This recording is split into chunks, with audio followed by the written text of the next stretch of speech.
Good morning, good afternoon, everybody. Thanks so much for joining this next episode of In the Nick of Time. We're gonna get started about 5 minutes here with David. It's gonna be a great episode on taking your vision to reality and how to make technology investments stick in the U.S. government. So it's gonna be a great engagement. If you have questions for David, start asking your questions in the comment section below. Start with a Q so we know it's a question. If you've not yet tried Ask Sage, go take a look at AskSage.ai and create an account for free and tell us what you think. We just released a video on how to use Sage to generate your NIST and cybersecurity compliance documents. Check out that video on the YouTube channel. If you have any questions, feel free to reach out to us at sales@asksage.ai. We'll get started in about 3 minutes. Stay tuned.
Good afternoon, good morning, everybody. Thanks so much for joining this next episode of In the Nick of Time. We're very lucky today to have David Mroczka joining us, the founder and CEO of, and you're gonna see, by the way, his work with AI Strategy Corp. It's been pretty amazing to see this company come from stealth to what it is now. I think you're gonna be able to see how they're able to take this AI guidance and really help teams all the way from selecting to developing new technologies and kind of going all these struggle and all these impediments that gets in your way to success. And so I think it's going to be a great discussion today. We're very lucky to have David helping us take this vision to reality and how to make these technology investments stick. And I think it's going to be great both for the companies, but also the government teams to really better understand kind of all these impediments and the valley of death and everything that's around this. So we're lucky to have him. Make sure if you have questions for David, start asking the question below. Start with a Q on the comment section so we know it's a question for David. With that, wanted to remind you, if you've not subscribed to the show, please do that in nickofTime.tv. You're going to get a notification for our next episodes and our next guests and videos, so don't miss it. With also our launch, back in February of this year of Sage.ai to bring GPT to government teams and contractors and commercial companies now, all the way from financial sector to healthcare and retailers and so on. So a lot of great feedback and really we sign up 6,000 government teams and 1,100 companies in the last 4 months. So go check it out. See kind of the value we bring. If you missed it, we just released a video on how to take Asage and generate your NIST cybersecurity framework, NIST 853 controls, 1,200 of them, in 7 hours instead of paying the $300,000 that a consulting company wanted me to pay and wait 4 to 6 months to do it. We did it in 7 hours and $300 of tokens. So it's kind of a no-brainer. We're going to be releasing a video also tomorrow about how we write RFP responses with our Sage, taking a painful process that used to take us 5 days down to 32 minutes on average. So you'll see that video tomorrow. It's a great game changer, both for companies responding to RFPs, but also for the government, both writing RFPs and RFIs, but also grading RFP responses to be able to see who to select. So it's going to be a great tie-in with the discussion of today with David to see how we avoid some of the impediments. When you look at the valley of death and what's happening with innovation around the DoD.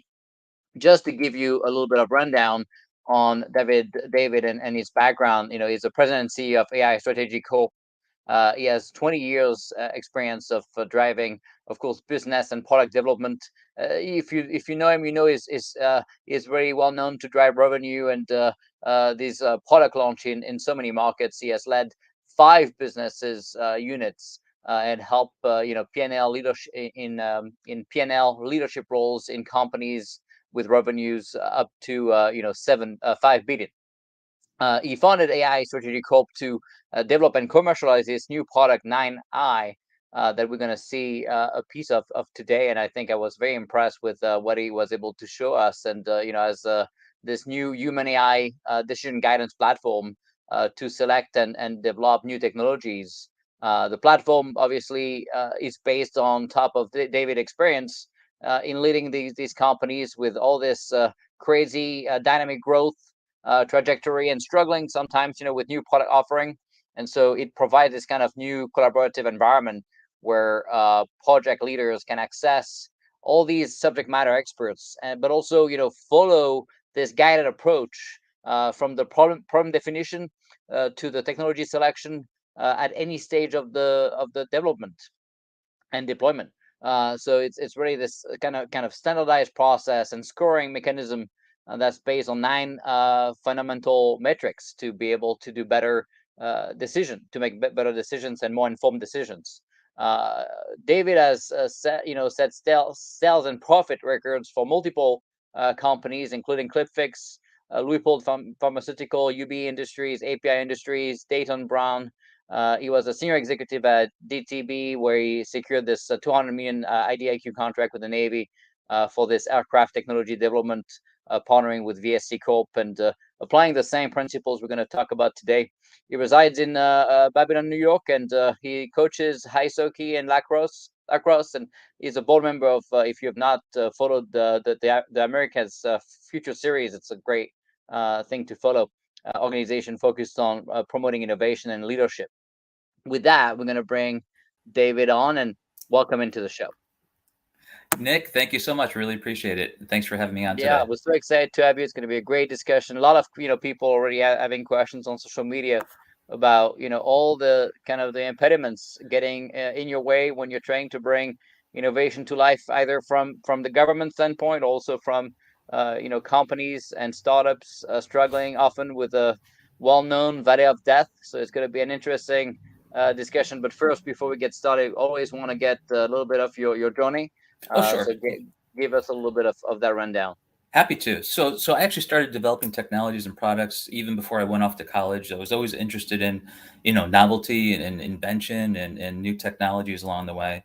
And so I decided to go off, when I went to college and, get a bachelor's in mechanical engineering and a minor in manufacturing engineering because I always wanted to make things. I always wanted to, be able to produce products and help businesses grow and advance technologies, move things forward, improvement, that sort of thing. So yeah, started off with bachelor's in mechanical engineering, and then when I graduated, I kind of felt a little bit off balanced.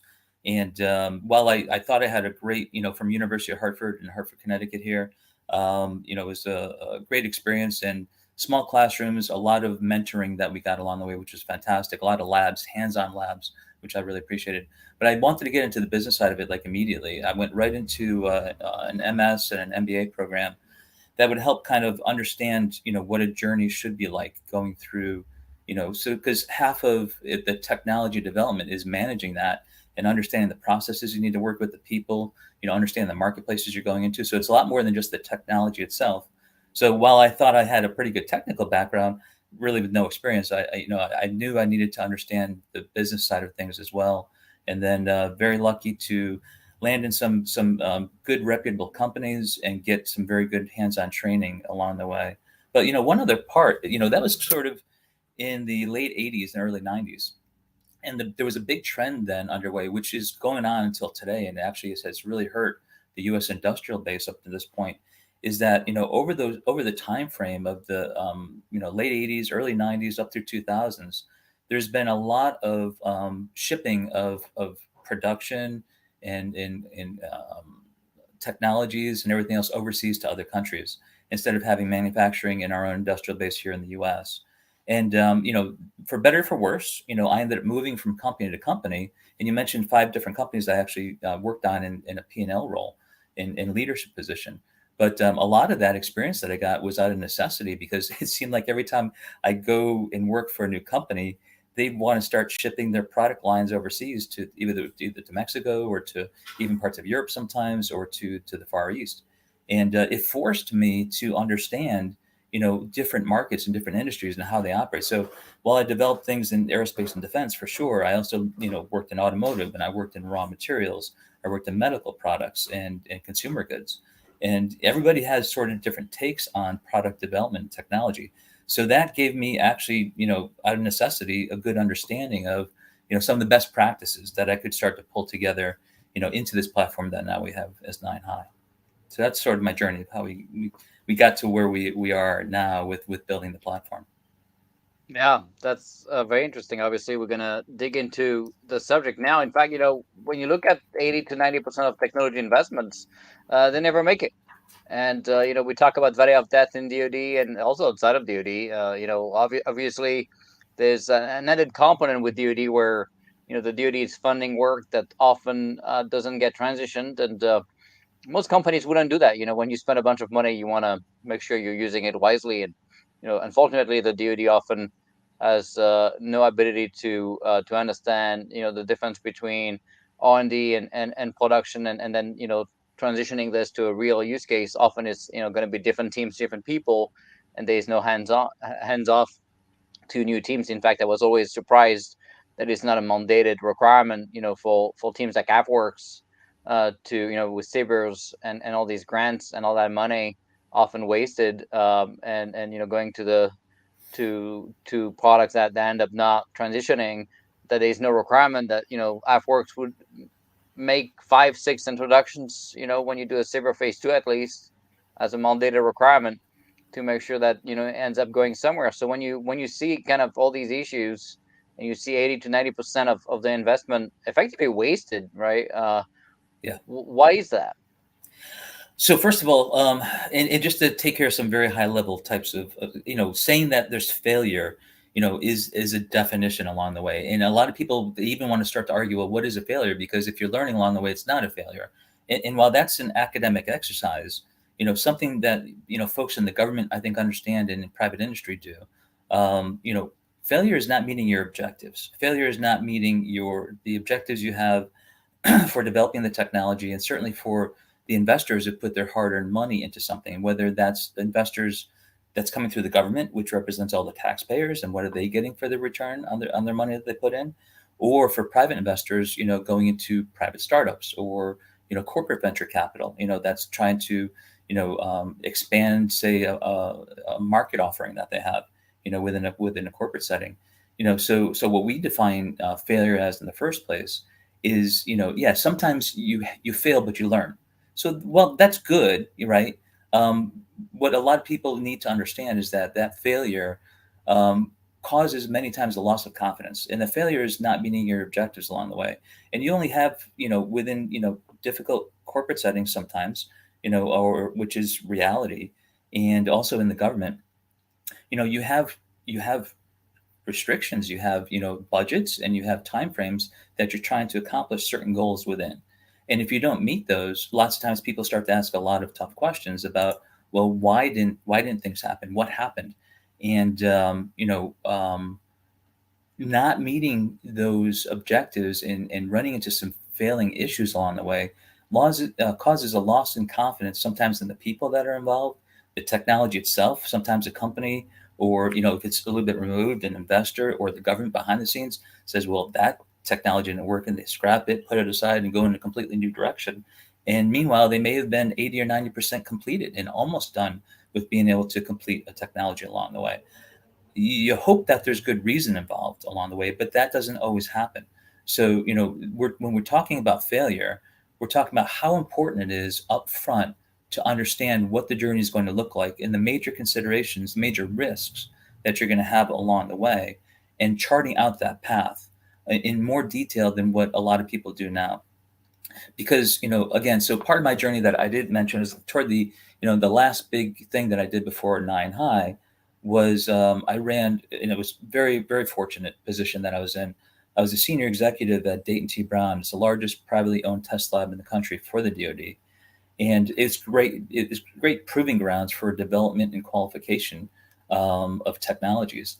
And it's really unfortunate that we saw some phenomenal technologies come into the laboratory, and we were the honest third party arbitrator that would come in and test out and make sure something would do what it needed to do. And sometimes it would fall short. And whenever that happened, lots of times it was toward the end of a program, and they were kind of out of time and out of budget. And next thing you know, the plug gets pulled on it, and they go off in a different direction again. So that kind of failure, while it could have been overcome or foreseen, or addressed earlier in a project, can really cause havoc on budgeting and on direction of technology. So I just want to make it very clear up front that, yes, while failure, you can learn from it. Lots of times the technology itself can't survive. Small businesses sometimes can't survive, or parts of or corporations.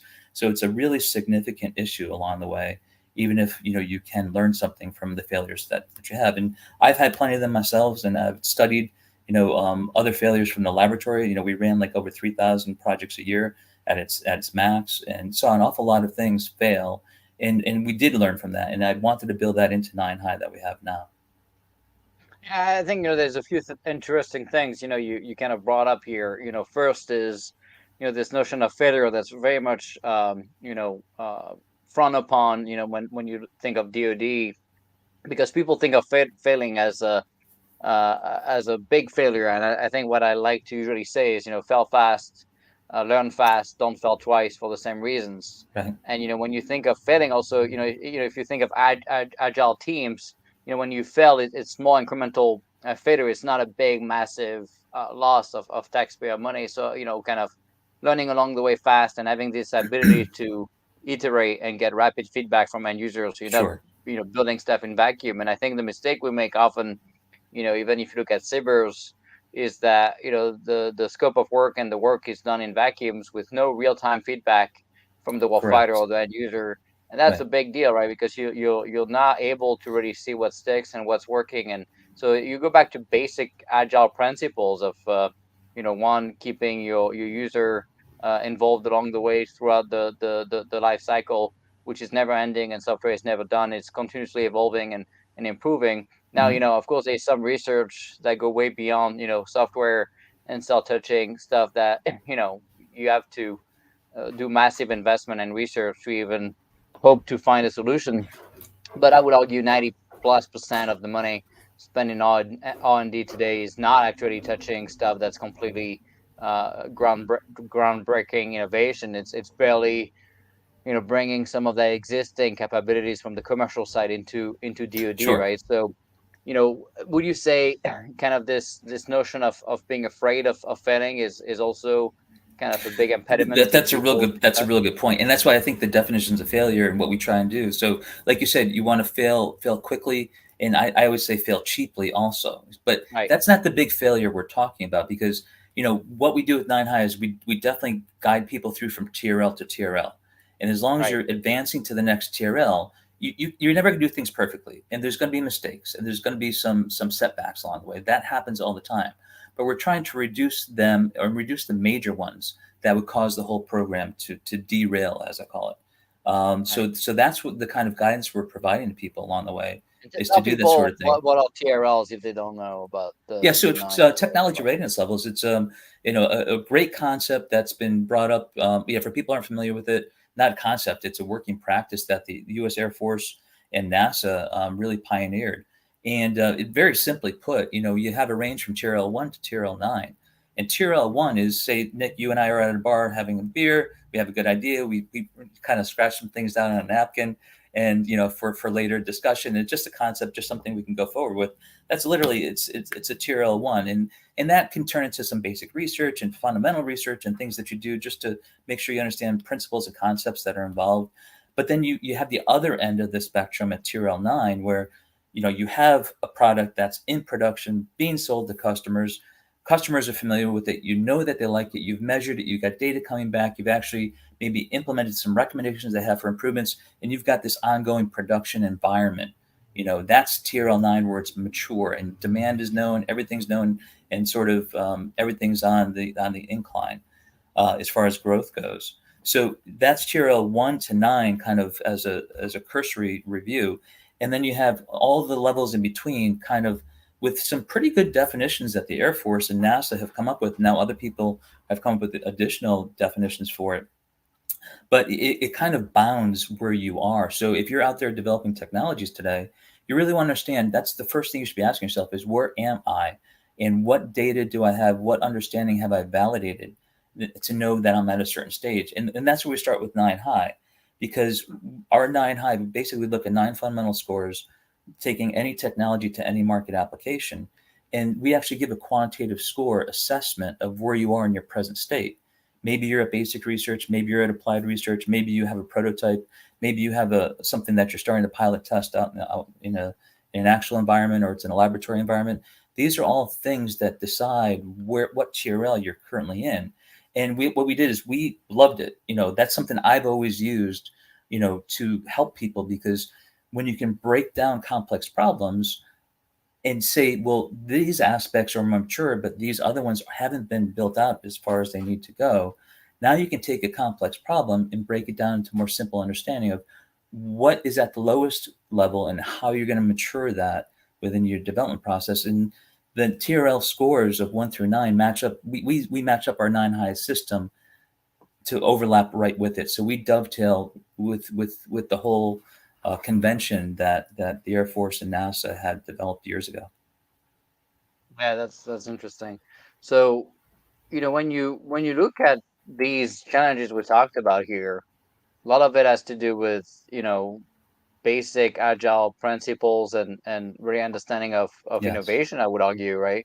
So what do you think companies can do to address some of these challenges there? Well, it's all about it's about planning. It's about human collaboration, and now we have, like I said, a lot of AI. Obviously, the work that you're doing uh, within Ask Sage and within your company is integrating a lot of AI capabilities, into regular business processes that we have now. And I'm sorry, are you still there, Nick? I just want to make sure I still have your feed. Yeah, I'm here. Okay. My image just changed on the screen. So yeah, so what I we're put doing is full screen so people can see you so well. okay, great, thank you. So yeah, so what we're You're doing more is beautiful than me, So so it all starts off with people and process first, and we look at the technology, the team of stakeholders, and the market application. So what people can do is one, take an assessment of where they currently are, and you can't fool the system. You have to have evidence based decisions that you're making along the way. Based on the current status of your development project, and what they can do first of all is just from the assessment, we look at the technology, we look at the application they're going to, and we say, okay, do you have the right people in the first place? That are those people available that have the expertise that you need in order to advance your technology forward to the next technology readiness level from wherever you are on the starting point. And so it is a people first thing, and that's what Nine High is actually supposed to be for. We want to drive human intelligence so that people are making better decisions, and so they have information pushed to them, so they can. We think people will make the right decisions when they're presented with the right data and the right information, and that's always the basis that we have in the first place. As long as you have the right folks with the right skill sets involved. But that's where the AI kicks in, and where we've made I think, some very good improvements with what we've done along the way. And and that's where I think, Nick, I think you can help supplement, the AI decision guidance, the data that's available, and that's something that as we roll out now to government agencies, and we can access data that they have in their databases, which is rich.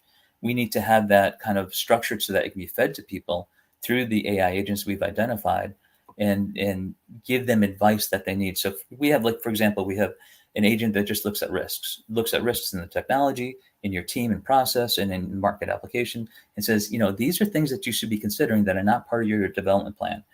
These are things that if you don't burn down these risks, they're going to bite you and they're going to cause you to derail. And then we have another agent that has success factors, which are things that burn down those risks. We have another one for recommending subject matter experts along the way. So we have the AI agents pushing information, not too much. It's just got to be the right information at the right time. That'd be timely to advance you to the next stage. And if we do that well, and if we have the right data being pushed to people, you're going to be driving greater success. You can have fewer restarts. There's still going to be issues and problems, and you still need great engineers to figure out challenging and difficult problems. But even with that, we can start to bring AI to bear, into some of the deeper dive issues. So, but as far as managing the overall development plan and having something that's more designed for success, you're much more likely to have that when you're looking holistically, at the overall process that we have with these agents that we've designed. So, it starts with people, but we want to push as much information to them as possible at the right time, so they can not do things. They should not ignore, certain kinds of things that they don't have expertise in. They need to find the right information, and whether that's from people or from databases and AI, it doesn't matter as long as they're getting the right information to make the right decision. Nick, I think you're muted. sorry. You know what's interesting when you think of some of these impediments you talked about, right? You see people again going back to DevSecOps and agility, right? You see Right. people cutting corners, having tech debt, right? When it comes to cybersecurity, you see, for example, DARPA, right? I remember I had assessed 27 something DARPA programs, and they were all built in vacuums, not accredited. The code wouldn't even pass most basic requirements of ATO. So again, what is that worth, right? If you have to rewrite the whole code base and you have to redo the whole thing from scratch. So again, they were building these massive, 3, 5 year programs, a couple of demos, often no real production workload, or if there was some, it was very limited. And then when it's time to transition it to us in the Air Force or Space Force, we effectively look at the technology, and the technology was great, but then you look at security, you look at all this, no DevSecOps practice, no Yeah. CI/CD, no automation, no automated testing, no, so all these, massive tech debt that you talked about, which comes back and bite you. So would you go back to always, at least when it comes to software, we're embracing some of these DevSecOps principles, so to make sure it's not an afterthought? Exactly right. And you have to that even though you're able with that stage to accelerate a lot of those things, there's still considerations that have to be made. They have to be planned for, and you have to show evidence in the end that you've satisfied the requirements for them.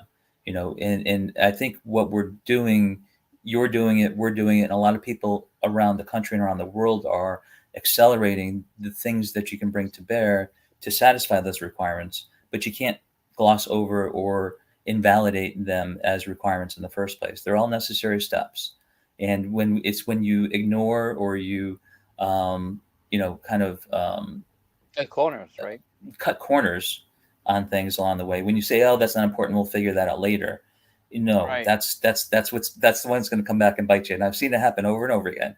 Again, Oh that yeah. laboratory was the best experience I had, and for hardware, software, I you love this name it. Yeah, notion of ruthless automation. Where, if you think it's not something worth automating, you should do it anyways. I think and there's a line. There's obviously a level of pain and churn, and kind of, tech debt, that if you go past that, it's a real impediment. There's some that are just like, okay, that's just slowing you down, and some that, would have little impact, but some can completely kill you. And I think it's funny always when I assess some cyber companies' product to see they're the worst in cybersecurity. It's always interesting how much tech debt in cyber defense of their own products when they're trying to sell a cyber product to people. That's a little mind-boggling sometimes. absolutely, So absolutely, sure, wanted to dig into the other side of the equation with you now, which is, the government side, right? sure, I would argue, when I started in the government, maybe because I was an entrepreneur and self-funded my projects, and I guess when it's your money, the pain, and you feel the pain, and I don't know, right, but I always felt like, for some people, I guess they didn't really understand. There's too many zeros on those Excel charts or whatever, right? You feel like to be started getting disconnected. You see the DoD spend 900 billion of taxpayer money every year with little to show for it as outcomes, right? So, what can we do? I was yesterday again on a big debate on LinkedIn, and people were like, "Well, until we can fix the process in the DoD, first we need to fix Congress, right? Because it yeah, starts at the top." Well, right. sure, it starts at the top, but doesn't mean you can't do something from the bottom and even the middle. So, what are your thoughts? No, and that's the thing. So, just starting off in the first place, yes, sure. This is Congress the most highly functioning group of government that you have? No, it's not, and they admit to it. Any congressman you talk to, the first thing they do is complain about their own organization and the issues that they have along the way. And the same can be said for any large organization. I don't care if it's government or private industry.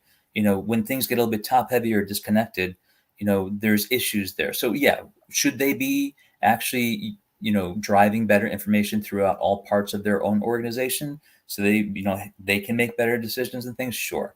But we're not trying to tackle that one. Those are Term limits is number term limits is number one, and yeah. then number two would be like better information flow. Okay, and then what about No, like the but way we have even to on a budget project 5 years project ahead, base, right? yeah, even just project basis. You know what I mean? Let's Yeah. start small. Let's start with who wants to be successful, who wants to drive change that's going to stick themselves, right? And that's why you named this session exactly what you named it is who are those people that are really motivated to make change, and Yep. you need to work with those people. And we need to again with something like what we're doing with Nine High and the work that you're doing, you need to drive better information to people. Data is available, but you have to put in context. And the thing that we're trying to do with Nine High is we're trying to always capture decisions and intellectual information in context with the challenges that you have. So we're doing that. We're structuring that, and we have that in place now. So So is what the that like government, the AI value there is kind of also the having to deal with all this volume of information that the human brain wouldn't be able to keep up with, and so it's able to kind of Yeah, help you yeah. accelerate that. And there was a big, and I hear less of it now, honestly. Maybe I'd like your opinion on this one too, but you know, um, you know, 10 years ago, 5 years ago, it was all big data, big data, big data. And Yeah, people started to realize that when they actually have the right data, it's not, yes, you have large language models, you have other things that they come from, but it's more about the right data and the best data and the data that you need right. right now in order You to need to find advance and make the the right right decisions right information now. in the Yeah, it's a needle in right. the haystack, right? So it's about context for us, but it's Yeah. about driving the context for what people need right now, which we think we've Hmm. done a good job of analyzing and breaking it down for. But it's a matter of capturing that so you can feed it forward for the next project that you're going to have, whether it's the same technology in a different application or a different technology in a similar application along the way. There's that learning that we're not doing that very well. We haven't done that well in the history of mankind, and we can get into some big Right. conversations about where this is going, and how AI takes over people's jobs and that sort of thing. We have no interest in doing that with Nine High. We want to make people smarter, and we think we're capturing things in context. So what the government could do best is one, let people do that kind of work in the first place, allow it to happen, allow the AI integration, allow us to make better decisions, but enable us by providing access to databases that have a rich in context for the kinds of technologies and the kinds of applications you have. And then when we integrate these things together through something like Nine High and Ask Sage, we'll be making much better decisions and saving a ton of money, for the taxpayers and for shareholders of companies along the way. And we'll be advancing the state of the art of technologies much faster because we're not going to have these derailments. We're not going to have these resets of technology development along the way. Um, so it is about, the tools are all there. If you think about like large organizations too, think about the thousands of subject matter experts you have in the government themselves, right? And the Air Force brought this up. This is, maybe something that you were involved with back at the Air Force. But I was talking to some high level people at one point, and they go, "We would just love to have a platform that every airman can have, because they all have expertise, they all have capabilities that they can offer. It's just that you never know who to contact for what piece of information that you need along the way. So you might have pilots of F-16s, for example, right? And they've got certain understanding about mission parameters and about performance of weapon systems, about all sorts of things that they can bring to bear. Well, let's access that when we need it, and let's capture that and feed that to the people who are doing next generation missile development work and aircraft, navigation, comms, and so forth.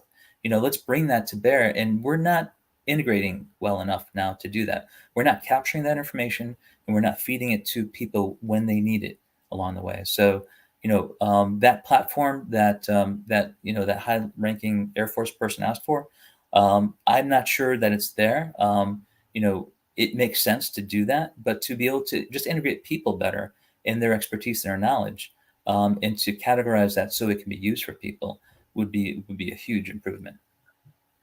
What about, I mean, I was always shocked to see also, like, the training of DAU, the Defense Acquisition University, which is literally failing, the warfighter, and has been failing them for 10 years.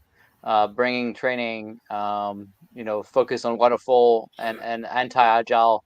They Yeah. have an agile course, but it's like optional. You don't have to take it. So you judge on the former legacy outdated processes, right? And so failing is actually very much feared. How much of that training and that agile basic understanding that companies have nowadays in 2023 and even back in 2010, uh, how much of that you think has an impact on that fear of failing and that velocity impact there? So that's the thing. So fear of failing. I mean, that's I know we have a discussion coming up later on about what keeps me up at night, and this will feed that part of that conversation, Nick. But Yes, that's right. Yeah. I think I have a fear of failing, but because of that, I don't want to fail big, and I don't want to fail Yeah. Small catastrophically. increment. You know what I It's mean? funny how people don't know basic agile, right? They think Right. agile is running and then going too fast, tripping, and then effectively falling down and not being able to stand back up. But the point of small incremental delivery of value is so that if you fail, it shouldn't be too impactful, right? And agile can be used. Again, It was more developed, in the software realm, but Right. absolutely to use it in hardware and when you're developing weapons platforms and everything else along the way. You never want to fail in a way that's going to be harmful to people Sure. or disastrous Oh or yeah. anything of that sense. But along the way, That's a if you big that's a pretty big failure. Yeah. no, it That's like is, and that you can't do more happens, than that. and that's what Yeah. people are worried about. It's a career-ending thing for a lot of people. So Yeah. that's the fears that they're avoiding. But they've got Yeah. to understand the difference between programmatic failure and some incremental learning and failure that Right. goes on Right. along the way, and not even considering it. That's where we should be redefining, and getting the word failure out is when we're capturing data and information that's helpful along the way, and that's part of the You're learning. overall You're learning. process. Absolutely, Right. it's learning. Yeah. Yeah. And but the thing is all too often one hand learns and that information never gets over to other people, Yeah. It even doesn't within the spread. services. Look, this is just everybody knows it to a degree. The Sure. Army, Navy, Air Force have their own, they have separation. Now you have joint groups which actually funded us, helped us out with the initial development of Nine High. It was Hmm. done under the GEMTIP organization, Joint Enhanced Munition Technology. It was Army, Navy, Air Force working together. And when you got all those brains in that room from different groups, you're able to make some big improvements and accomplishments when we just break down some barriers between some of these organizations. And I think we can do that by breaking down barriers between data sets. And that's something that we Right. want to do is when we launch with different services with Nine High, we will be sharing what we learn between the different groups. And that's a big piece of, having access to, things that are really helpful for people when they need it is kind of what this is all about. The other piece is, you mentioned that kind of redundant, often duplicative work between the services, and the Hmm. services have been pushing Congress and NOSD to effectively delegate all the funding to the services. But then you see, teams working in vacuum to solve, the cloud problem and email stuff and Right, even basics of data sharing. And then we right. have to do the drawing stuff. So now we're gonna try to put all these glue stuff together and hope for the best. Where really, if you had just built it right from the get go and you had architected the stuff, without And that gets you vacuum. into all the dual use things where there's already people in the commercial market that have been there, done that, or have at least big pieces of the solution that you're going to end up needing, with Yeah. just some ruggedization or some additional security or something else that's possibly necessary Right. for it. So again, So how much do you think part of the solution is to, consolidate? I wouldn't consolidating is one thing because that to me means that you're moving data around to bring things to a certain location, and I wouldn't call it consolidate so much as is breaking down, getting rid of barriers along the way. So within the Nine High process, we have risks in three different categories. We have gaps, barriers, and vulnerabilities, and the barriers that you have between different clouds of data and different pieces of information, that's usually the worst of the three. If you have vulnerabilities, you can fix those. You have gaps, you can overcome those. But barriers are the hardest thing to really overcome, in any kind of development program because there's a law that prohibits you from doing something. There's something that you don't see a way around. That's a barrier. And we have barriers today between data sets. There's some things that are available commercially, some things available in different parts of the military, and there should be barriers in place when you're talking about classified information and very sensitive information. That's right. There should be barriers for our protection. And maybe if we did some of those things the right way with the right information categorization and sharing critical things, but things that aren't linked to specific performance of different technologies, we would still be learning a lot and able to accelerate development activities along the way and be more successful. Right. That makes sense.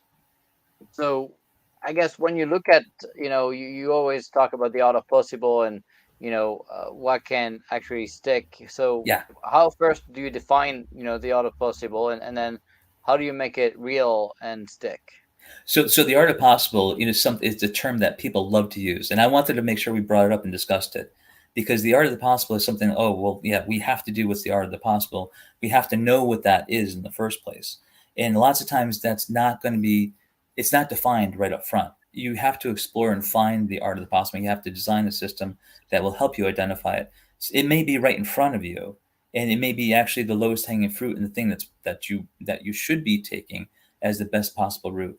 But in the art of the possible, it start off with time and money first of all, right? So within the budgets of the timing that you have, is if something is possible but it's a tier L3 versus it's possible but it's a tier L9. Which one should you invest in? How do you make those comparisons? That gets into long range planning, it gets into product roadmaps and that sort of thing. But you're looking at just time and money in the first place and assessing those properly. So that's something that we focus on is, based on the fundamental scores, you can relatively quickly assess a technology and its technology readiness level that it's currently at and what it will take, with a legitimate development plan in front of it, knowing all those success factors that you need to put in place and the evidence you're going to have to generate. You can put together a very good understanding of the budgeting of time and finances that are required in order to advance the technology further. And then you can make comparisons of, well, okay, we have these additional risks for this lower TRL3 technology versus a TRL6. And here's the different comparisons which you're going to need to do. So it's a time-based calculation. And what you're really trying to do is determine the product roadmap for it and what is possible within this time frame. And then you can take and you can then, if you're smart about it, you can layer on technologies and products along the way so that you have an initial basis of what's possible now and what you can roll out in, say, next year or two. And then you can talk about how you're going to advance that with other enhancements of technology along the way. So that's something we quantify, and we love to do that because that tells you what your roadmap is in the first place. That's something I'm talking to some folks in the Army about right now. They were looking very specifically at some of the scouting activities. So, there's another company working with Mark Antonio Global. They're, out scouting and looking for technologies that the government can use at high levels. And, what's interesting is, it's the bird in the hand versus, two in the bush or sometimes, right? It's sometimes about what you can get done today that will help the warfighter and meet their application needs. And that's why we always develop the technology in context of the application. And it's one calculation that looks at that continuum of what it takes to launch a specific capability sooner rather than later, and then how you can layer on and enhance that with additional features and things as you go forward. So it's that scouting that we're doing right now that helps to identify the potentials, but then we need that accurate measurement to show what it's really going to take to bring it forward. And we think we have a pretty good system and some pretty good partners, like I mentioned before, that can help with those things now. Did that answer your question? It did. No, awesome. No, absolutely. Okay. So, I guess I'm thinking now, in terms of the seeking piece, right? Yeah. And I guess there's different level of stickiness. There's companies that are very good at getting you vendor locked and paying billions of taxpayer money along the way of support and getting stuck in time, with some ERP or database or something that's end of life, and we keep paying, for example, Windows 7 support, Oracle, all licenses, and it costs the taxpayer, billions. That's one sort of stickiness that I'm not a big fan of. And I always argue, the government should be should be aiming to be able to use the best products based on the value they bring and not because you're locked into the product. So what kind of balance do you find between, the offering being sticky in a sense that it actually brings value versus just getting people locked in? Sure. So, I mean, if somebody's just getting locked in, there's still opportunities to be had, right? There's still, and if you're being honest, right, then those the opportunities still exist. It's a matter of having access to them and knowing that the opportunity is there in the first place and what the requirements are, right? And the ability to displace, the existing technology or the existing product that is being utilized, right? So the stickiness has a lot to do with, when we're looking at the technology, we look at appeal, value, and reliability, and then we look at the end users, and it's a lot easier to start to mount a case to displace, say, something that's been there for the last 15 years, just because it's made by, some, XYZ corporation that owns that market, right? And there's a comfort level to staying with that, so there's stickiness that's good and there's stickiness that's bad.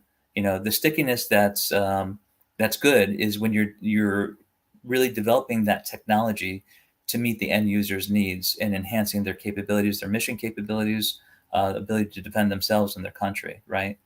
And the bad stickiness is when there's an entrenched incumbent that is lobbying Congress and using a lot of attorneys. And I love attorneys, by the way. Attorneys help you in a lot of ways and provide guidance along the way. But when you have to be concerned about large corporations that have deep pockets and that kind of prevent new innovations from coming in place. Now, I think honestly that that doesn't happen a lot. At least that hasn't been my experience. I see large corporations that are pushing for new technologies. I'd love to see more mentoring. I would love to see large corporations bring in more small businesses and really earnestly, work with them. One organization that does that really well is the NAC, the National Army Consortium, where within their OTAs there's contracts in place where they have to use small businesses for significant pieces of the development program. And I think that NAC model is fantastic. I wish that the government did a little bit more of that, because they are kind of almost forcing collaboration between the small businesses, the upstarts, and the ones with some interesting new novel technologies.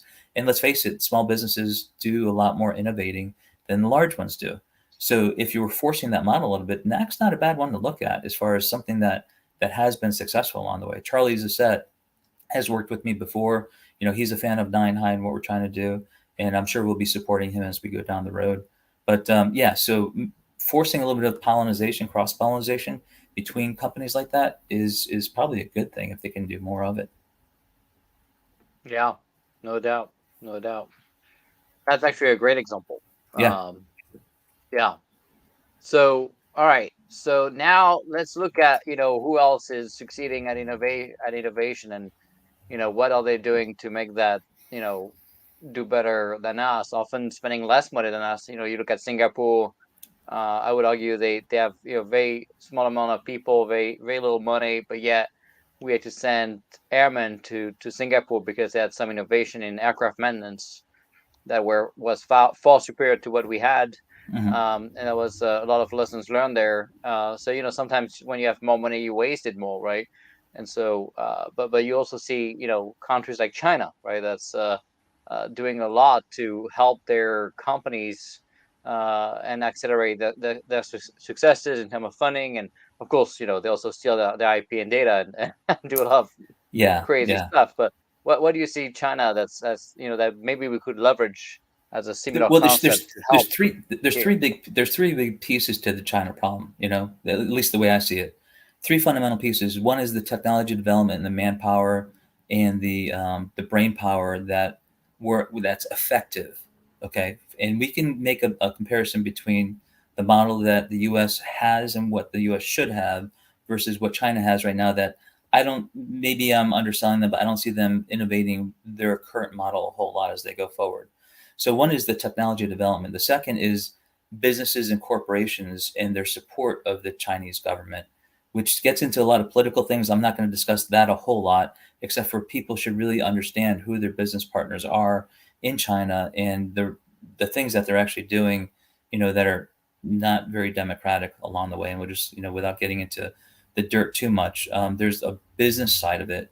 And then the last one, I would say, yes, I almost have to treat IP separate from technology and from business, because what they do is effectively the same thing as, you got two kids in high school or college and they're both studying for their exams, and one works day and night, studies his butt off and gets a 98 on a test, and you just happen to have the kid who hasn't worked so hard, but is just going to literally lean over and copy everything from his paper, onto his test, and he gets all the benefit without doing any of the work. And that's what China's doing with all of our IP.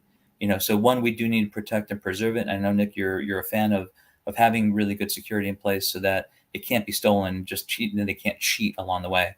So whatever we can do to stem that and keep them from just taking things for free when we're at the bleeding edge of technologies, and the bleeding edge of people aren't familiar with that term.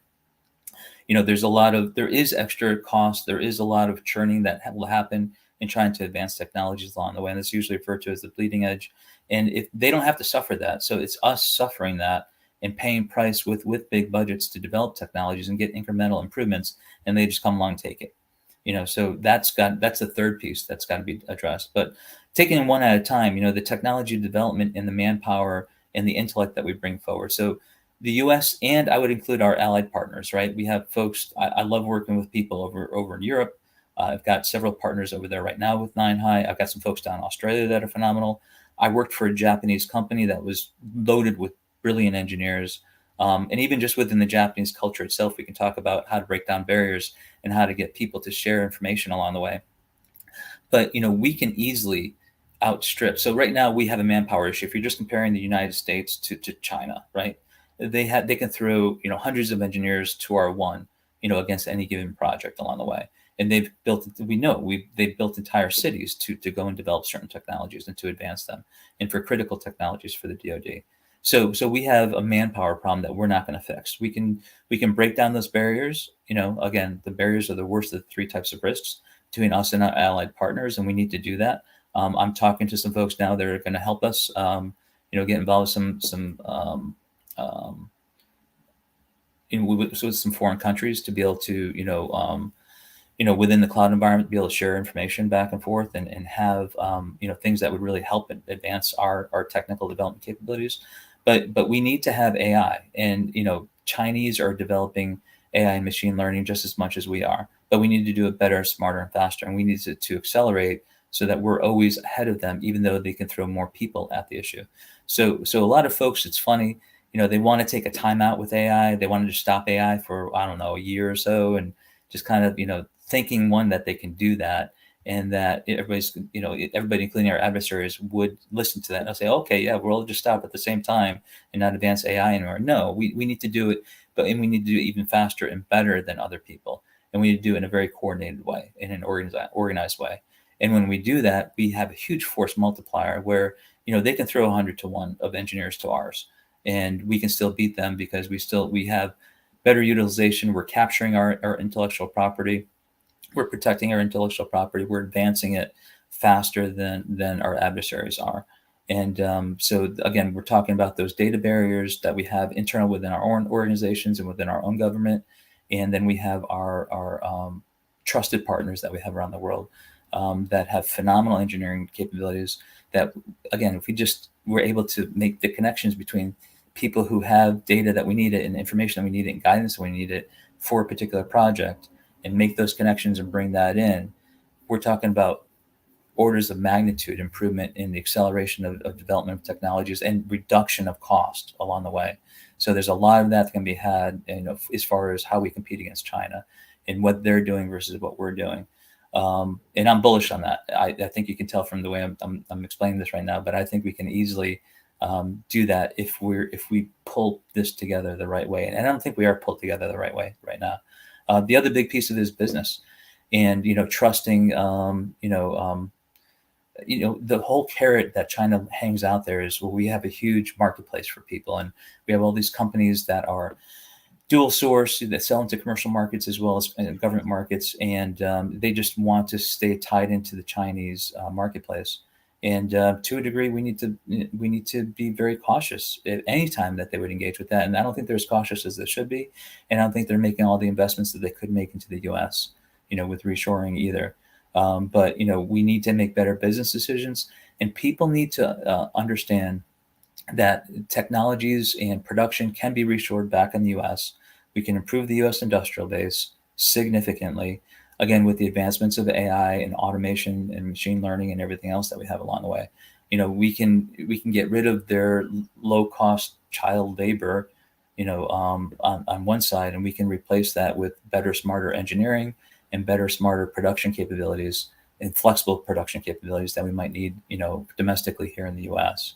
So there's an entire business model that has to be addressed on top of technology. And the last one is just IP. And Nick, I know you're all over it with the work that you're doing with protecting that. And but we have to treat it like gold, and it is. It's some of the most valuable things in this planet are in ones and zeros, and it's data and it's information. And if we don't protect that, if we don't consider classified information very important and sacred to a degree, we need to make sure that happens, and everybody has responsibility for that. Do you feel like maybe there's some level of complacency in the U.S. that led to where we are now? Complacency. There's always complacency. Not by a lot. There's a lot of people driving, trying to make things happen. I think. Complacency maybe has crept in, because I think people have been surprised and thinking that, you know, I don't think it's complacency as much as misguidance along the way. I think a lot of people at some point said, "Oh well, that's not something the U.S. is going to do anymore. We don't want production capabilities in this country. We're going to have all that being done by other countries that don't care about environmental standards, don't care about labor laws, don't care about those things. We'll let those people produce things." So is that complacency? It is to a degree, but it's also it's misguided. It's the wrong strategy. It's the wrong approach. Because when we But about find the out also that the the lack of critical supply chains, go ahead. maybe the lack of urgency, right, of reacting to China slowly but surely leading in some fields. I feel like we were leading for so long and we were so far ahead of everybody that it's almost like Yeah, yeah. we Well, that's can the thing wait is and see. we're thinking that we're just going to go to a purely digital, economy, and we Hmm. are much more digital by far, and it's advancing, every single day. But we need the physical economy at the same time, Right. So, yeah, Can't no, produce medicine is the problem. you can't just put, yeah, exactly. I mean, you're talking about basic medicines and basic chemistries that are not available in this country. That's Hmm. bizarre.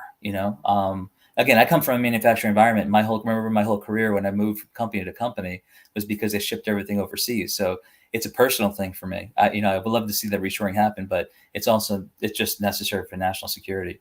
So complacency came into it and misguidance came into it. But here we are, and what do we do about it? And you have the CHIPS Act, right? You have people doing very good Yeah, things there's for pieces. I basics mean, along the way. But it's pretty small, compared to what China is spending in there's a chips. lot more that needs to be done. There's a lot more Yeah. that needs to be done.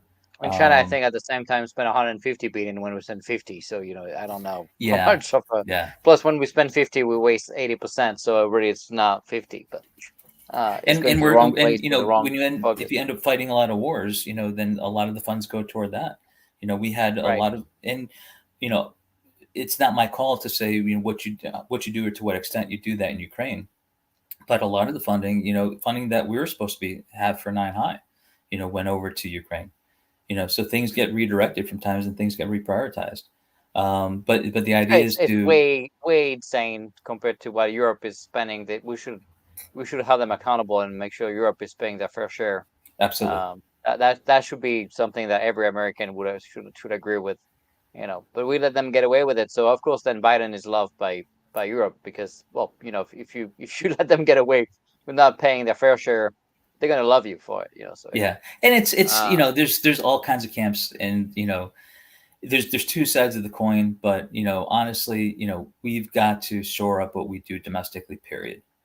And there needs to be a lot more. The CHIPS Act is a great step in the right that started with direction. Clinton. Clinton really was seeing China as a third world country, and they were very happy to let us think that way.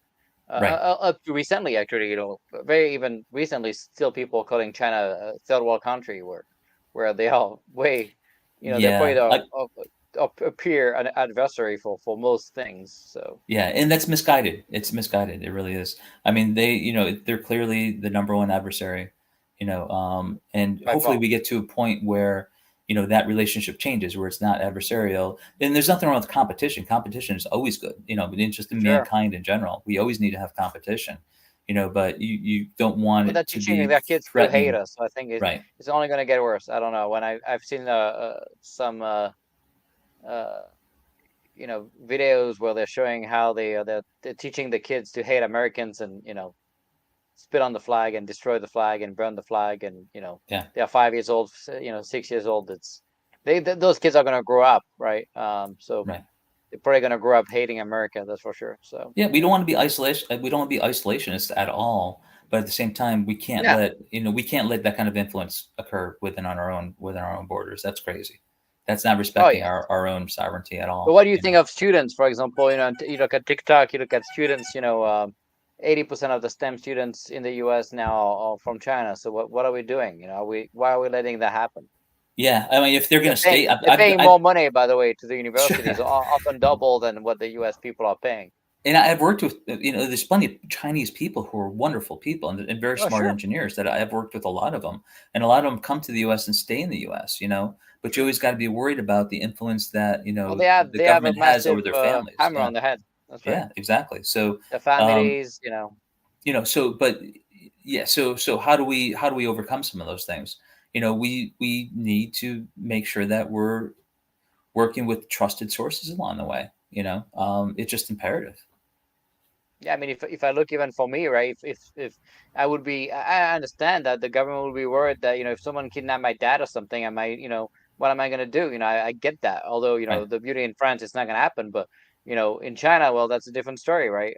Would I trust someone that have all their family back in China to get access to SAP programs? Probably not. So there's it's just a massive risk, and it's not the people's fault. Right. It's not. That's what we have not to forget. But the fact is also many of these kids and stuff are brainwashed by the CCP, and so they are coming here with a purpose to steal the data and steal IP and go back. So And that gets into the business and the government side of it. That we've got to get to a point where enough is enough. And things like TikTok, I've had a lot of people reach out to me saying, "Oh, hey, why aren't you promoting Nine High on TikTok?" And I'm like, "No way, I'm not doing. I'm not supporting that. Period." And my yeah, kids want to. My kids are in their teens and early 20s, and they want to use TikTok. I'm like, get rid of that. Get it off your phone. They're like, "Oh, yeah, but all my friends are on it." that's a disgrace. So there's the That's social a pressures, disgrace. but you do need the adult in the room. You need the leadership. You need people to say, It should have been banned to already. The government should have taken action before it even got that big. have to And have by to the way, crank talk down about on how it. much money we're giving them and the data. Forget Right. about the money. The money, I mean, it's still the number one advertising platform in the world, but so we gave them a bunch of money, but we also gave them a bunch of data. So Exactly. probably the, Exactly. probably the largest amount of data ever. So So I mean, and we let them the keep doing it. So some of the takeaways on that are, be smarter, right?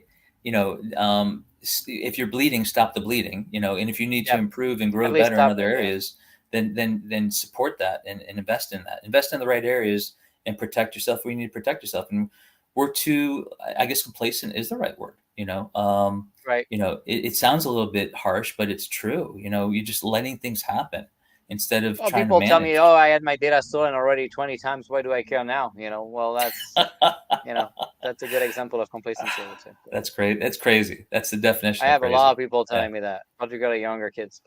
And Joshua was asking where I got this statistic about the Chinese STEM students. I mean, I spoke to at least 17 top tier universities, Okay. and I did the average. But I was on the phone just last week again with a big university, probably the number one in the US, if not the Okay. world.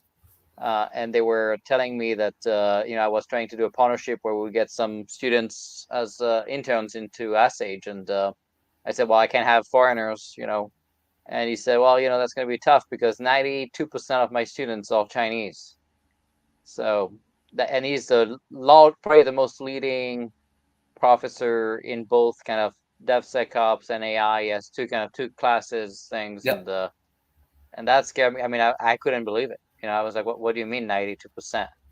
And he said, yeah, that's so, maybe we can get you a Mexican, but there's actually not even a lot of Americans. So Right. it's not just like, hey, the rest is American. It's, China is apparently is paying double that university Sure. to attend, Sure. right? So Sure. it's the same classes. So that's bachelor, master's, PhDs. It's actually doing all of it. So That it's a huge problem. It's a huge problem. You know. and it's way more than we think. And it's money talks.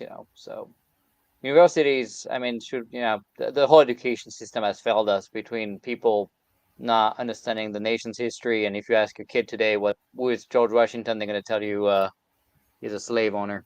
So that's Yeah. all they know. There's Pretty sad. yeah. There's a lot of improvement we can make along those lines for sure. By the way, I'm 100% convinced it was pushed by China to slowly push, these teachers and then we don't invest. Look at how much we pay teachers. What do you expect? It's a It's funny strategy how that's we don't working. invest. Yeah. You see how much money this universities and schools are making, and then we don't even pay, the right teachers, and we complain that our kids are getting a very crappy education. Particularly when you start to lose like the national anthem, and you start to lose like the American piece of the history there, and it's just so sad, you know. But I guess that's what we live in. So we Yeah, talk I about mean, complacency a little bit, but I also see, and I see a lot of that. In fact, I probably brought more companies back into DoD than most, with Dr. Roper. But what do you think? What do you think so many companies refuse to work with DoD? well, one is just for technology itself, you usually are sensitive to the life cycle that you have in the first place, because you could easily be developing a technology and that technology may only last for 2 years, for example, Right. before So you can speed is expect key. too much competition and something else to happen. So Yep. with how slow the Ferris wheel goes in government contracting and in their advancements, you know um, But if you get in within the 2 years, then you're gonna stick for 20, right? In DoD, they're not gonna replace you that quick. So that's a good there's a point. piece to that, right? In fact, Well, that's why I picked Stage, to focus on government. One, I wanted to help the warfighter, but two, once you get in, it's tough to be replaced. that's true. And the thing is at that point, though, if it's a technology that you're trying to advance the state of the art on, and say, which is I think a normal split between the two, usually the commercial market's larger than the government market.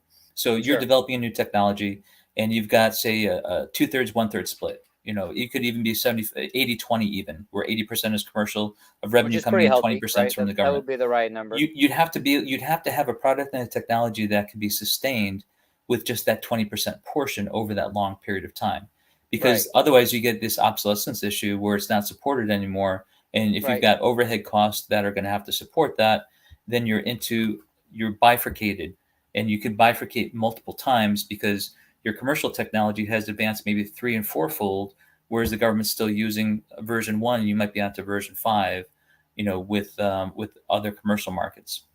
And in some cases, right. that's fine. In some cases, again, that's where the flexibility comes in. If you But have, do you think it's just like the pain of work? Because I can tell you, I spoke to companies.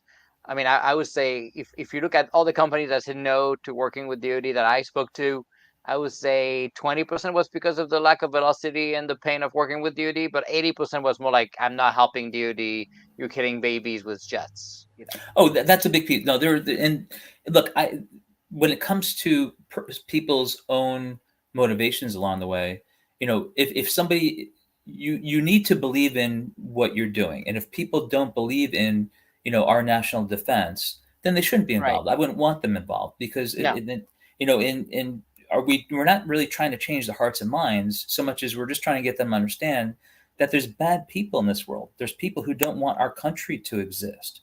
And I get into real basic simple conversations like that with people, and say, look, you know somebody has to be there to protect you along the way. And it gets real basic into like Maslow's hierarchy of, you need the basics involved in order to survive and to give you the environment where you can flourish with all of your, commercial activities and revenues. So what about taking some of your portion, of what allows you to continue this within the US marketplace, and take a portion. It doesn't have to be your whole business, but have something that you're going to contribute to the warfighter, something that you're going to contribute to our national defense, because that preserves our way of life, and without waving the flag, which, You see so many companies giving up, right? You look at Google, effectively now, doing the business stuff, and they're happy to sell you Gmail, but they refuse to get you any AI capability for weapon systems, right? yeah, yeah. Meanwhile, China is forcing all the companies to take all the IP and work with the CCP, right? So while we have maybe the best AI companies and the best innovations on the U.S. commercial companies, we don't have access to it in DoD, so we're way behind, the CCP.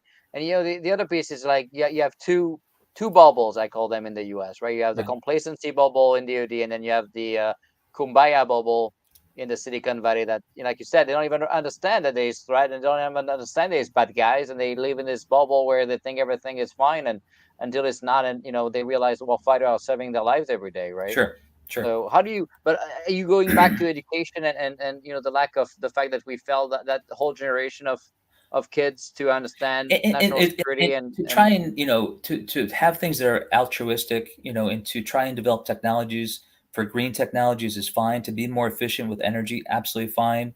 To help things to develop things that are going to help the environment, great. Those are all good, noble things. But you can't be noble unless you have a front gate, around your castle or your property. You have a defense system to protect that.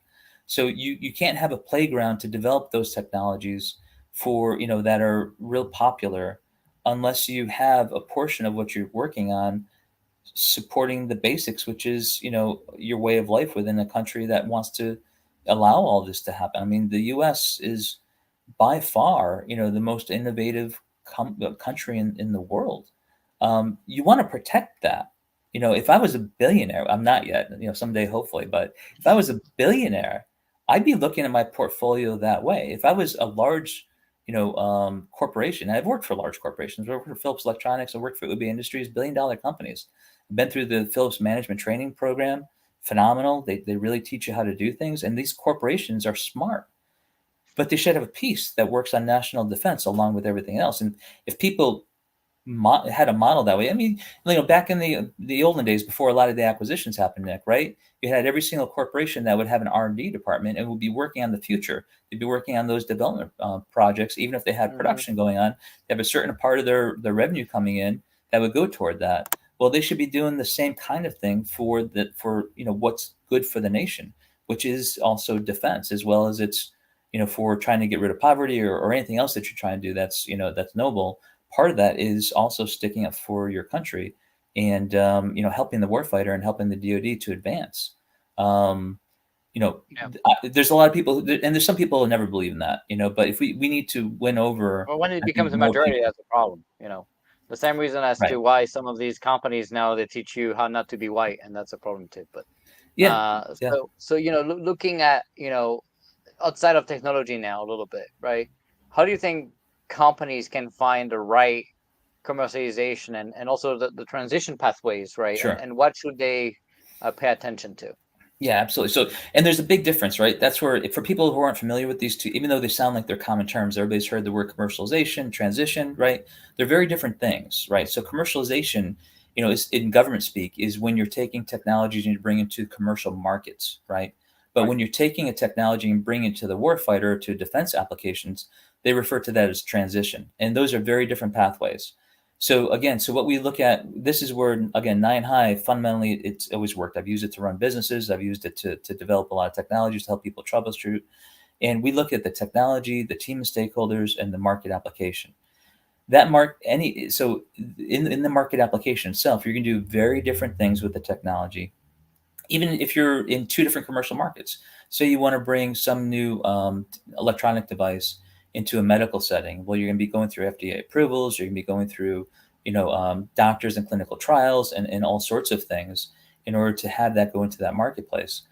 Versus electronics that go into, say, an industrial application. Maybe it's for oil well drilling or for some kind of mining activity for rare earth metals that we need for batteries, whatever it might be. It's going to be a whole different environment you're going to. Well, it's important to understand that the transition to the warfighter is similar. And they talk about dual use technologies, which is a technology that can be used for commercialization in commercial markets as well as for the government in through transition into government applications. And that's important because lots of times it's kind of low hanging fruit that you can easily take something that's already been working and proven in one of these environments and migrate it and do sort of a market segment expansion by taking it over to new applications. And that's something that we think we do very well, is helping to guide people at that in the first place.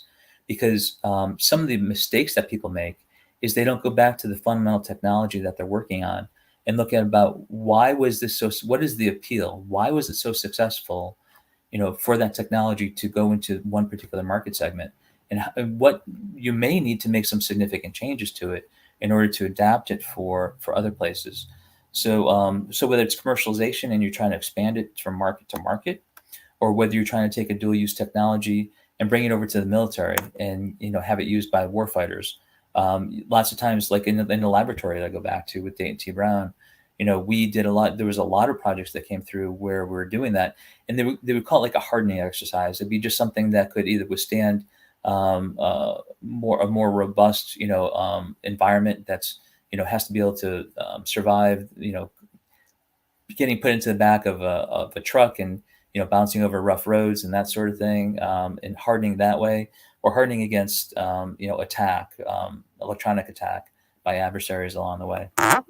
Right. So there's very different It's things and hybrid. Yeah. requirements that are required for commercialization versus transition, and that pathway is what we build with Nine High. We're showing you, we have the experience and the information within our AI agents to very specifically point out the risks that you have in the technology, whether you have the right personnel and processes in place or that new application you're trying to bring it to. It's going to have very different requirements, and you have to look at things. You can't just assume that it's going to be that every end customer is going to need or want the same thing from your technology or your product. Interesting. Interesting. So, I guess you just launched Nanai, right? Sure. So you kind of describe a little bit the problem that you solve and the vision behind, but what was the driver also behind the engagement with OSD? Oh, sure. So, yeah. So again, Nine High is something I actually started developing back in like 1999 when I was working for a large Japanese company to help them just match technologies with market applications that they had. But and I got a lot more confidence in it when I was at the laboratory to be able to show, we can use this now to help um, guide through actually development projects, marching through TRLs like we talked about before. But with OSD, it was great because one, they're working on some very high end technologies in different weapon systems, and it was again the GEMTIP organization, Joint Enhanced Munition Technology Program, which affectionately like to refer to it as all developmental things that go boom, at being munitions. So obviously, safety and security are very important in those environments where, there's you know um, explosive, chemicals and materials that you're working with. So you need to be able to advance technologies and do it safely, but do it as effectively and quickly as possible because they're needed for the warfighter. So it was a very complex, scenario that we're in, and that's where something like Nine High and the principles of it came to bear. And when I started explaining, the success that I've had with it before, and I really credit, and I know he doesn't like me even, mentioning him, but I've got to credit Anthony DeStasio. He was the director of the GEMTIP organization at the time, and he's been promoted several times since then up through OUSD. But we started talking, and it took a few months because I didn't. This was not a polished, platform at all. It was just literally in spreadsheets, and it's a process that I had used, a guidance system I used for myself to run businesses. Kind of kept it to myself, kept it close to the chest. And once I started leveling with them and saying, well, this is how I've been doing this for the last 20 years, and this is the data that I've collected, and this is the recommendations that I would do. But I said, you know, this is if we're going to turn this into a software platform, because he got interested. He said, isn't this something that we could use across the DoD? And I said, absolutely, but it can't just go through people. This is going to be a technology platform. It's going to be a software platform that you know it will help the U.S. industrial base. It's not just for the government; it's for private companies to use to advance, accelerate technology development along the way and new products. But we've got to bring AI into it. We've got to have an ability to rapidly bring data to bear and understand and analyze very quickly and get that into the hands of people who are making decisions, because that's going to be happening at thousands of points simultaneously with all the different users that we'll have in the platform. So he saw it, he saw the vision of it, and he liked it and supported it. And sometimes that's what you need. You need some people in government who are willing to stick their neck out a little bit, take a risk, and that aren't afraid to fail in it to a degree, right? You need people who say, this is reasonable. We're going to learn something from it, and let's do this. Let's make something happen here. And Anthony's that kind of guy. And and also since he's left, Lawrence Fan and the other folks that we have at GEMTIP, they're phenomenal engineers, phenomenal scientists, and they're joint. They're used to working with the Army, Navy, Air Force together. So that was a great environment for us to launch our phase 1 and phase 2 SBIRs. So that's what we did with their support. And then since then, we've transitioned to the phase 3, which we just completed last month. As far as we completed most of the project work back in February. We had some finishing touches to put on the platform as far as front end pieces. But now we're out in the commercial cloud, And that was what's nice about that is it's joint. With the with OUST, they're looking out for, they're agnostic to all the services, so it's not like, well, the Air Force created this or the Navy created that or the Army created that. It's the Defense Department overall, and it does help with some of those barriers we talked about, because it's something that now is being welcomed by all the different services. So we're excited. We've got another contract lined up to do the deployment to the government. And there's groups within OSD that are going to help with a lot of the security aspects that you talked about, Nick, and things that are required to get through. I'm definitely interested in working with you as far as how to accelerate some of those approvals that we need along the way using some of the AI work that you've developed along the way. I'm sure that's going to be phenomenal, and it's going to help reduce a lot of those costs. So if there are any government folks out there right now that are interested, we would love to work with you and engage with you. We do want to get this rolled out to people who are making decisions, people who are selecting, laying out contracts for new technologies, people in all the laboratories that are doing real hard, challenging development work. We need to keep that intelligence within the entire network from OUSD, and share and grow as a large organization. And I think we have the ability to do that. We are looking for people that will engage with us. Now we're ready to go. We're just getting up on the Gov Cloud. Again, Nick, that was advice. If anybody, Nick, hopefully you don't embarrass easily, but I got to give you a plug that Nick provides insight very quickly to people. If you got questions about how to engage or how to work with AI or how to integrate it into things that you're doing, talk to Nick. If you can get time with him, you're a lucky person. Appreciate it. He will give you advice very quickly, and he'll give you insights that can cut out months of trying to figure things out on your own. So collaborate with him, work with him, and Ask Sage can definitely help out along the way. I didn't even pay you to say that, so that's good. Happy to help. Well, it's true. It's all true, Nick. Come on. Is helping all our last conversation. Our last conversation. You cut right to the chase, and you told us some things we needed to do. You did it. I know you did. Well, if I can save you a couple of weeks or months or whatever, I'll do it. That's for sure. And we try to help as many companies as we can. We're limited in time, but we need all the diversity of options, to win against China. So it's so important. So, all right. So we're running out of time, so I need to get you through all these last questions here. Sure. Okay. What is the next best thing for you guys? For the landscape here? I mean, the immediate thing is, again, roll out to the government and getting this out to the warfighter and integrating and breaking down barriers, right? I talk about that as a short thing. The big thing, we've got other designs. So again, looking back at fundamental what we've built with 9 High, it's a 2-tier power set guidance system, right? And it works for people and works for processes and it works for AI. It works. It's one language that they all work within. It's a structure that always assesses any possible risk or issue you might have. For any government people that are really interested in real-time mission development and mission guidance, Jarvis types of capabilities, where operators who need information immediately to assess immediate situations in front of them and have access to that, that's that's what I would love to do. We need to have that. I would love to do a 9 High variant for real-time mission advice and guidance along the way. And that's the big thing that, I'll be working on the regular 9 High for years to come, hopefully, with what we're doing. But that's something that we need.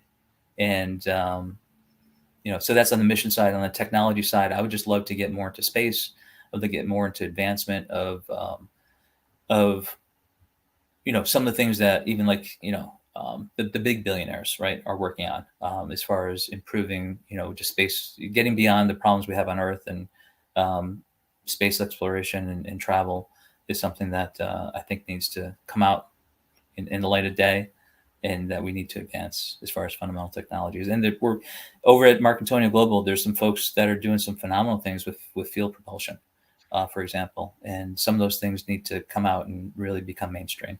So those are the 2 pieces I'd say, Nick. Oh, that's great. That's great. Next one. This one is biased, so I do not pay you to give any answer here either.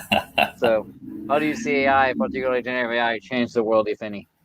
Well, I could just start off with Ask Sage, but I think I already gave you a plug in my last answer that I gave to you. That's too much. But no, all the calls for stopping AI, it's not possible. First of all, you can't put the genie back in the bottle. You can't undo. You can't unring a bell, and you can't stop AI. It's not going to, because even if you get some people, force some people to stop, it's going to be going on its own to some degree, and we can do it safely. We just need good, smart people involved with how we govern it and how we governance is incredibly important. To have rules is fine, but it needs to be guidance again, and it needs to be vetted by third parties along the way, and understanding that things are qualified is always important to me. It's near and dear to my heart. Again, going back to the laboratory, that's what we were, and just making sure that there's non-biased, fair actors, and that AI itself is not designed with biases in the first place. That hallucinations are driven out of the system as much as possible, or if they're happening, that people are aware of them at the time. So there's hazards like that we have to have, but generative AI in general is changing the world, and we just need to be masters of that instead of being overrun by it or letting other people use it in ways that can harm us. So we need to stay in control, and we need to drive harder and faster than we ever have before. There we go. Now, what keeps you up at night? I say it before and I say it again. It's why I built Nine High in the first place. It's failure, and stakes get higher, right? And we know that from the military, Nick, right? We know that when adversaries want to, they can be incredibly destructive. Destructive to people, destructive to lives, destructive to technology, and we cannot allow ourselves to continue to fail. We can't allow. We are on a mission.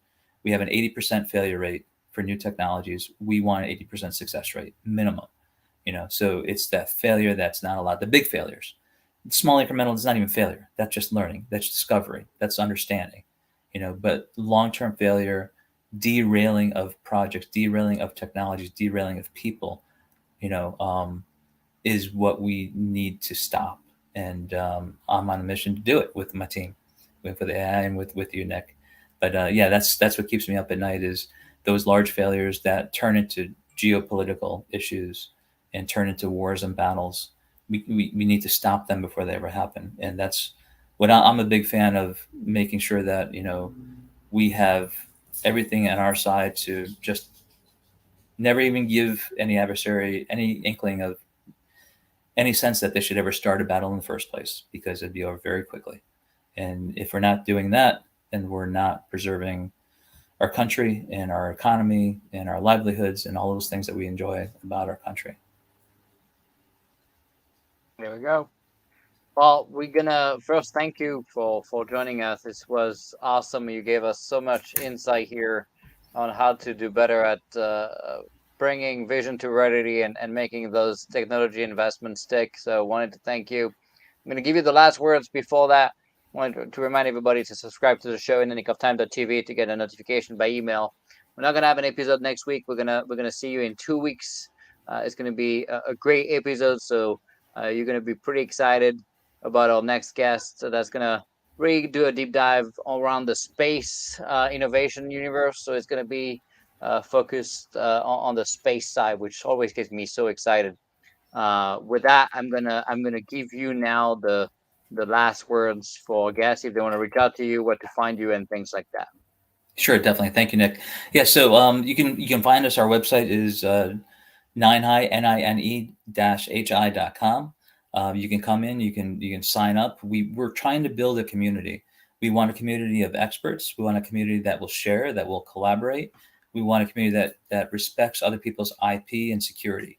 We've built a lot of IP and security into the platform in the first place, to ensure that when you're developing something that's sensitive, you can keep it private. When you want to collaborate and want to reach out, we want to have those subject matter experts available.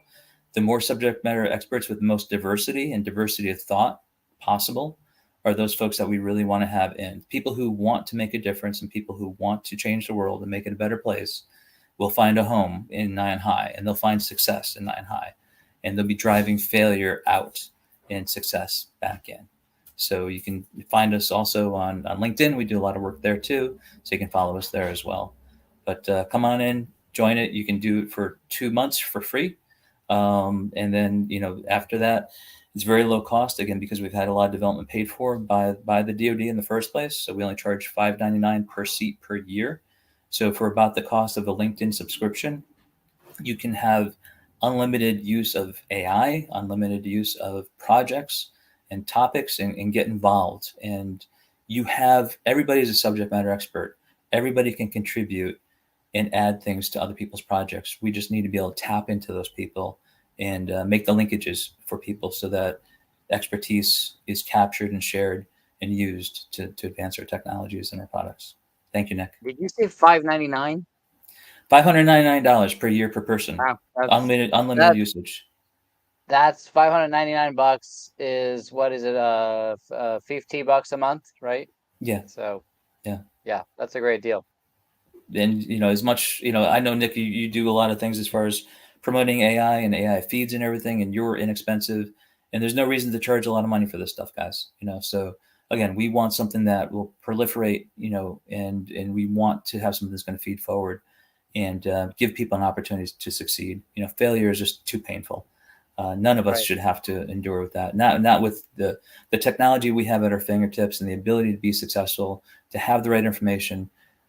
99 out of 100 people will make the right decision when they're given the right information. There we go. Well, thank you, David, again for joining us, and everybody else. See you in 2 weeks, and let's make sure you keep up the good work to make sure our kids have a fighting chance at winning against China 20 years from now. Stay safe, everybody. Thank you. Thank you, guys.